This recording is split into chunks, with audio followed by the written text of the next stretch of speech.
Hello guys, Blagaga here, and while everybody is discussing the new ban list, I on the other hand have a really exciting new topic for you, and this is the 2017 Duel Terminal.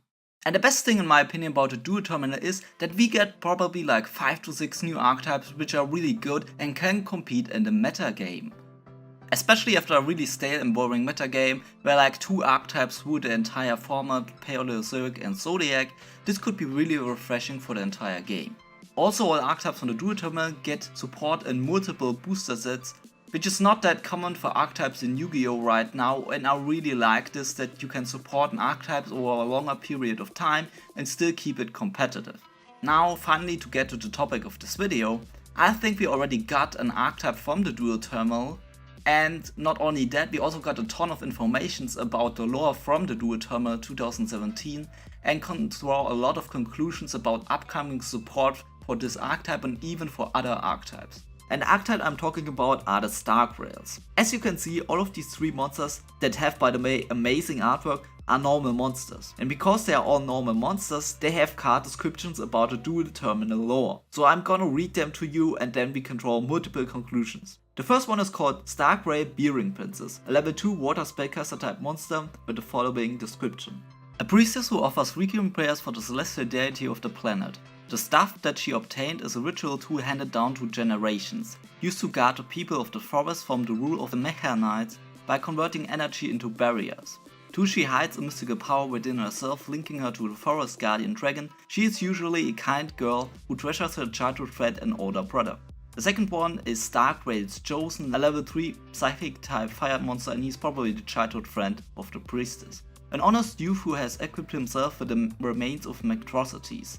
Having long since admired the star hero told in the stories around the celestial forest since ancient times, he accepted a Fairy 3's request and sets out on a journey to release the 7 star relicts with his comrades who have also been gifted by the light. Starlight hero, raise your sword and gather the light, you must vanish the great darkness. And the last one is the level 4 Earth Warrior type monster Star Grail's Beckoned, who is the brother of the princess. A young man who spends all his time fighting monstrosities. Even when the monstrosity insects living around the forest suddenly went on a rampage, he stood his ground and prevented them from breaching the barrier. His valiant form standing at the front line is a source of inspiration for the Dancians of the forest, but he wields a spear for the sake of his sister. So, what conclusions can we draw from these 3 descriptions? Well, a lot, but we have to be careful because there could be some translation errors. For example, these Mechanites that were described in the card description of the priestess could also be those monstrosities. So first of all, we know that there is another archetype, an evil archetype called monstrosities, some sort of insect machine hybrid that tried to enter a portal and suddenly went on a rampage, telling us that they are not evil, but something happened to them. They just got infected, wouldn't be the first time in the Duel Terminal anyway, or controlled by something or somebody and attacked the citizens of the forest. We also learned that there's a new celestial deity kinda like Sophia, which is a fairy, and this fairy gifted the Star Grails and sends them on a journey to gather star relicts. But those star relicts could, on the other hand, again be the Star Grails themselves. This could be a translation error.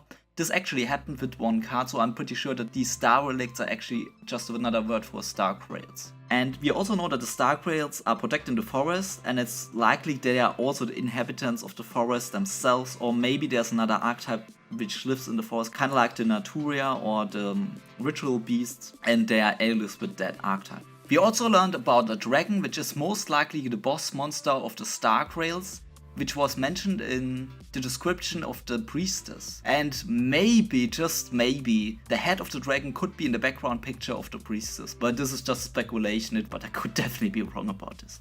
Let's look at some other pictures. In my opinion, the most important one is Star Grail's Chosen, because his card description states that he wears the fallen parts of monstrosities as an armor. I mean, this is pretty brutal. You just pick up the remains of your fallen enemies and use them as an armor, and he still has 0 defense, which doesn't make any sense. So Star Grail's Chosen wears the armor of monstrosities, which means that we already know how monstrosities could look like, and I used my incredible drawing skills to show you how they could look like.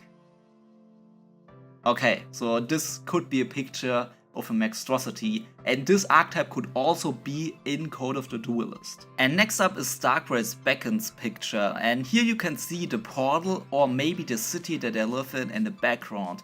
Again, I have to mention that these artworks just look awesome. I really like the design, and you might think this is the last Stargray, but no, we already got a Link 2 monster, which is Stargray Swordsman Aurum, and this is Aurum, the swordsman that also was mentioned in Stargray's chosen description.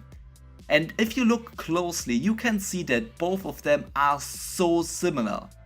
In fact, I mean, they look so alike, they are kind of like the same person, which then again, let us come to the conclusion that there will be at least 2 other Link monsters in the set for the Stargrails, which are upgraded versions of the other 2 normal monsters.